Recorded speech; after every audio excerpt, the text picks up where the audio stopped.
I learned that UNESCO, so for those who don't know what UNESCO is the United Nations Educational, Scientific, and Cultural Organization.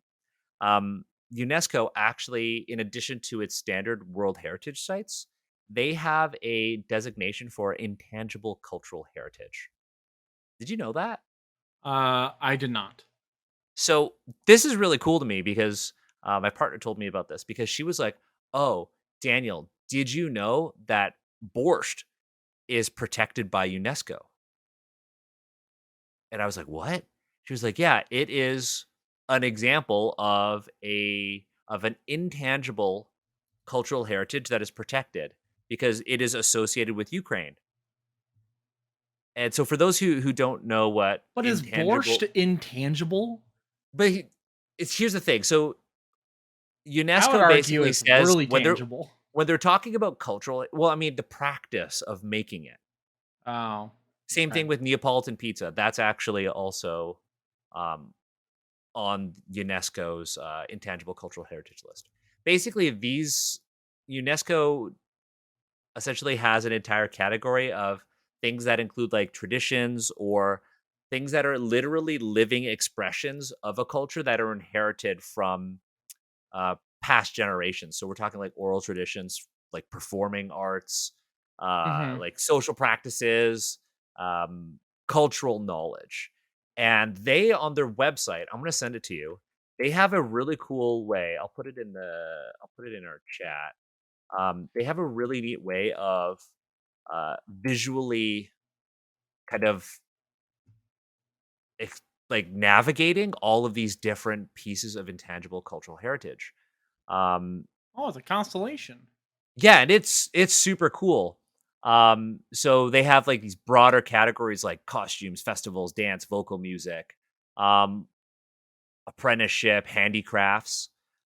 But there's also like a search engine, and one really interesting thing is that kimchi is also protected. The As it tradition, should be. yeah. So Man, that the stuff is good. tradition of kimchi making in the Democratic People's Republic of Korea is protected intangible cultural heritage. And when you go to the UNESCO website, it actually shows you all of the connected categories. And the main ones are obviously food preparation, food customs, and vegetables. Um, this is really cool to me. But what's neat is that you could click on, say, kimchi and learn all about the practice of making kimchi and when it was actually added to the list, which was in 2015. It's really neat. That is Um, super cool. it's super cool. And so I went through just like looking at all of the different pieces of intangible cultural heritage. Like one from China is the seal carving, like for your name Oh, and yeah, stuff like yeah. that. Yeah. That's protected, as well as some other like well known practices. And then I got to thinking like, well, how many World Heritage sites have I been to? And I think I've been to at least 8. I think I've been to at least 8. Most of them in, I mean, 8 spread out across China, Jordan, and Greece. Most in Mhm. China, like the Forbidden City, the Joko Dien site, the Summer Palace, Great Wall, and then Jordan, I've been to Petra, Kusaya Amra, Wadi Rum, and then in Greece, the Acropolis is. Okay, we get it. You're cool, I guess. You've also been to I've been to the quite a few. Acropolis. You've been to the Acropolis, and there are a ton in the United States, a ton of them. I've I think probably been like to a number that I just don't even know that they're UNESCO sites. yeah, like I believe like Mammoth Cave in Kentucky. I think that's a UNESCO World Heritage site. Good It's for one. It's Kentucky. I've always wanted to go there. It is a World Heritage site. Um, for archaeologists, it's kind of like one of the things that everybody in North America learns about when they're studying archaeology. But yeah, I wanted to. I would imagine Cahokia is also a World Heritage site. I'd be It is. really It is. yeah. Cahokia Mountain Cahokia is is a another cool like site. bucket list place I'd like to visit. I'm assuming you've been there. I like what Cahokia. Yeah, it's like Oh it's in yeah, Missouri. it's no no well no it's in Illinois. Don't let them hear you say that. Oh, okay. I'm sorry. Did It's it? in Missouri. I do like that I look up World Heritage Sites Missouri and I immediately get Cahokia, which is not in Missouri. It is closely associated to Missouri because Missouri Oh, it's across the Mississippi River yeah, from because Missouri.